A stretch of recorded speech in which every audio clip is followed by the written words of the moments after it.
نحمده ونصلي على رسوله الكريم اما بعد فاعوذ بالله من الشيطان الرجيم بسم الله الرحمن الرحيم وإذ قال موسى لقومه ان الله يأمركم ان تذبحوا بقرة لفظی ترجمہ۔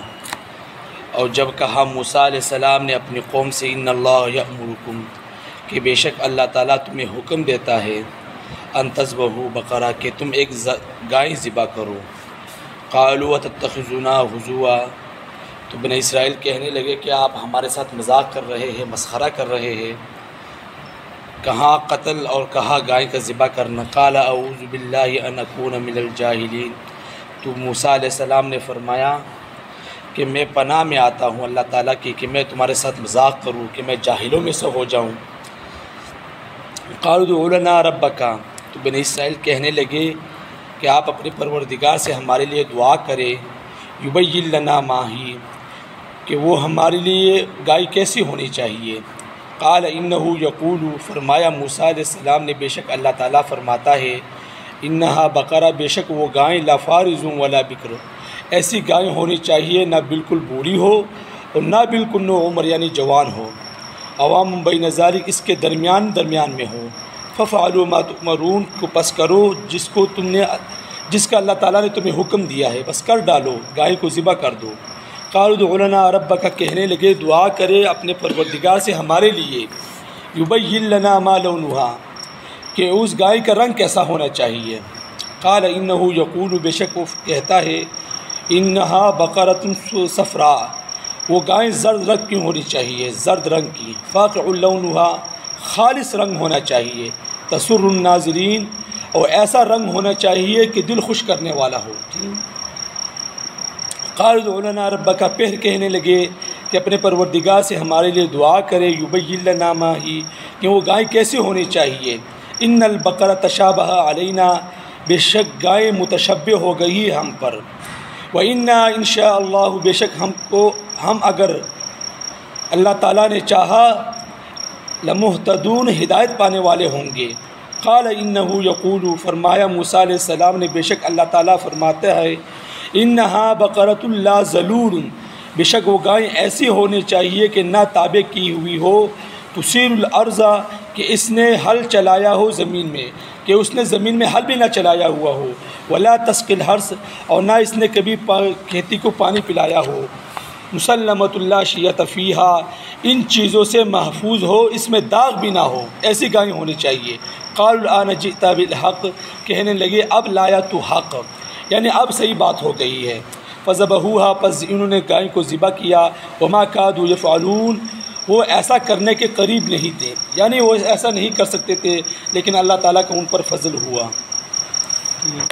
یہ ایک تفصیلی واقعہ ہے، بعض علماء فرماتے ہیں تو تفسیروں میں لکھا ہے کہ چاچا اور چچا زاد بیٹے تھے سارے، تو اس کی ایک بیٹی تھی۔ بعض علماء فرماتے نہیں یہ بالکل نہ ولد تھا، اس کی بالکل اولاد نہیں تھی، دولت کی لالچ میں آ کر انہوں نے اپنے چاچے کو قتل کر دیا، ٹھیک ہے نا۔ واقعہ اس طرح لکھا ہوا ہے کہ یہ واقعہ موسیٰ علیہ السلام کے زمانے میں پیش آیا۔ ایک شخص تھا جس کا نام تھا غامیل، یہ بڑا مالدار تھا اور ایک روایت کے مطابق تھا بھی لا ولد یعنی بے اولاد تھا۔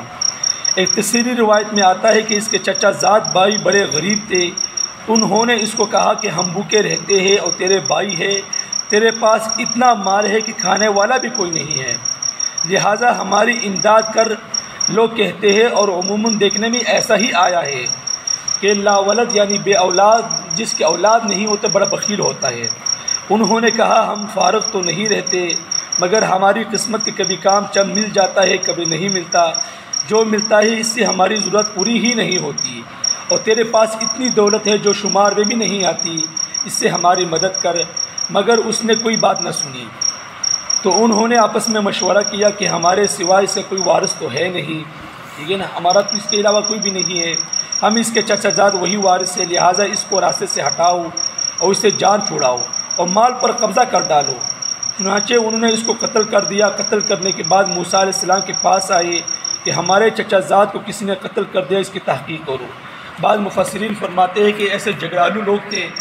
کہ باقی بنی اسرائیل کے لوگوں نے ان سے قطع تعلق ہی کر دیا، تعلقات ہی ختم کر دیے، ٹھیک ہے نا، یہ علیحدہ رہتے یہ علیحدہ رہتے، پر انہوں نے جب اس کو قتل کر دیا تو اس